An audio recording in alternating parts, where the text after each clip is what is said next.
एक गांव में कृष्णा नामक व्यक्ति रहता था। हर रोज वह दूध से घी बनाया करता था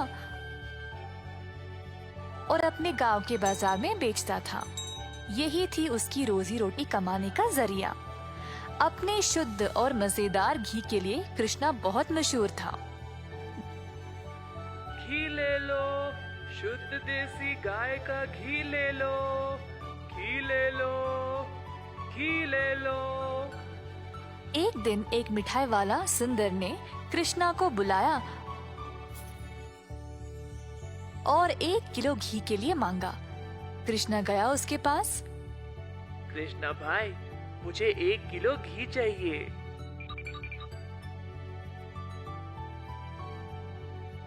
कृष्णा घी को तोलने लगा।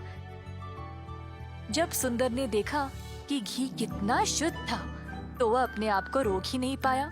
सुंदर ने और घी लेने का निर्णय लिया। रुको कृष्णा, मुझे तुम 1 नहीं 2 किलो घी दे देना। पता नहीं बाद में बचेगा या नहीं। तुम्हारा घी सबसे शुद्ध है और मुझे स्वादिष्ट मिठाई बनाने में मदद करता है। ओ बढ़िया जी, धन्यवाद सुंदर साहब। ये लो आपके 2 किलो घी। सुंदर ने खुशी से घी लिया और फिर दोनों अपने अपने रास्ते चले गए। जैसे कृष्णा चलता गया, गांव के लोग उसको एक एक करके घी खरीदने बुला रहे थे। दोपहर तक सारी घी बिक चुकी थी, क्योंकि वो घी था ही इतना स्वादिष्ट।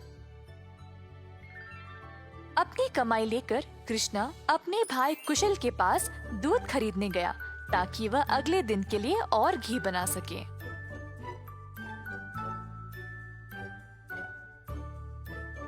हर रोज कुशल देखता था कि उसका भाई बहुत घी बेचकर अच्छा पैसा कमा रहा था और उसका कारोबार दिन पे दिन और भी ज्यादा बढ़ने लगा।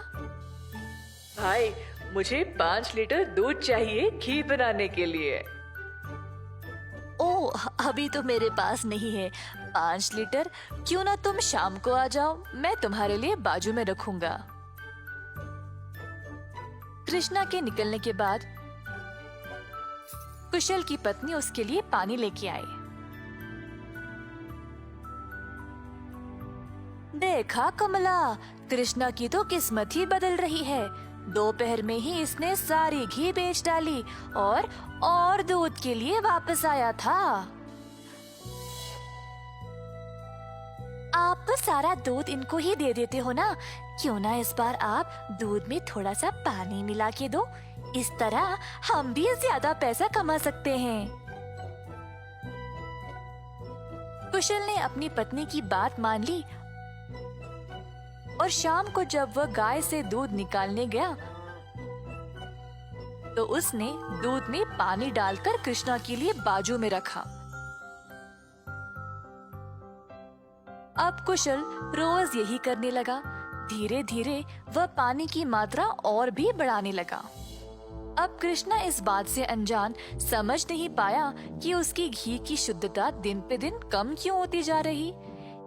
इस वजह से उसके बहुत सारे ग्राहक भी कम होते गए। अब कृष्णा दूध की गुणवत्ता को जांचना चाहता था, तो उसने दही जमाया। जब दही जमा, तो उसने ऊपर इतना सारा पानी देखा। शायद गाय की सेहत ठीक नहीं है, इसीलिए अच्छा दूध नहीं दे रही होगी। मैं कुशल को ये बात बोलता हूँ।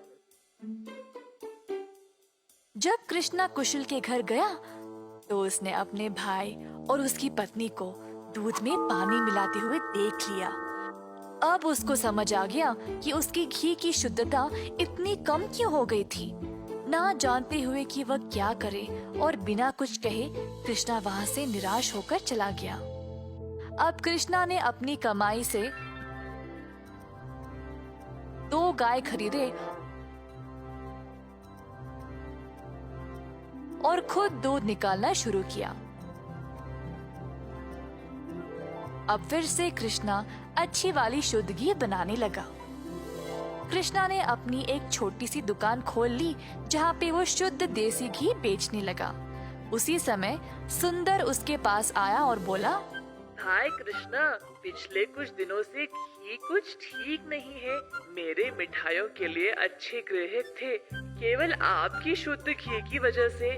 उम्मीद है अब आप अच्छा घी बना रहे हो। मैं चाहता हूँ कि मेरे ग्राहक वापस आ जाए। आप ये 2 गाय देख रहे हो, ये मैंने ही लाए हैं अब खुद दूध निकालने। अब से मैं ही दूध निकाल रहा हूँ, तो आज से घी भी सबसे बढ़िया मिलेगी। जैसे दिन बीतते गए, अब कृष्णा से और लोग घी खरीदने लगे। कुछ ही दिनों में कृष्णा ने और गाय खरीदे। उसने कुछ नौकरों को अपनी दुकान पर काम पे भी लगाया, हाथ बटाने के लिए। अंततः कृष्णा काफी अमीर बन गया और ईमानदारी से अपना कारोबार चला रहा था।